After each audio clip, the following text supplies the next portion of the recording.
কথা ঠিক করি কোন না ড্রাইভার লোক কথা ঠিক করি কোন জায়গা যাইতো। অহিংস গণ অভ্যুত্থানের সমাবেশ কোথায়? ঢাকা বিশ্ববিদ্যালয়ে এসে খুঁজছে লাকসাম থেকে আসা এই গাড়ির চালক।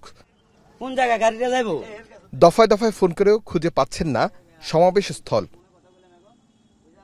এই গাড়ির দায়িত্বে থাকা মোহাম্মদ সাইফুল যোগাযোগ করার চেষ্টা করছেন আয়োজকদের সাথে। কোথায় তারা? কিসের সমাবেশ? আয়োজককে? বছর ৩০-এর যুবক ফারুকের কাছে প্রশ্ন এখন টিভির। জানালেন, ঋণের কথা বলে নিয়ে আসা হয়েছে লাকসাম উপজেলা থেকে। একই অবস্থা অন্যদেরও। গাড়িতে থাকা ৬৪ যাত্রীর অধিকাংশই মহিলা। গাড়ি ভাড়া ৪০০ টাকা, আর ফর্ম পূরণের জন্য ২০ টাকা দিয়ে ঢাকায় এসেছেন তারা। সবার মুখে একই কথা, সমাবেশে যোগ দিলেই পাওয়া যাবে বিনা সুদে লোন। প্রতারিত হয়েছেন বুঝেই লাকসামে ফিরে যাওয়ার সিদ্ধান্ত। একই অবস্থা নারায়ণগঞ্জ থেকে আসা এই গাড়িটির চিত্র। এই গাড়িতে আসা যাত্রীরা গুনেছেন ২০০ টাকা করে, আর ফর্মের জন্য ২০ টাকা।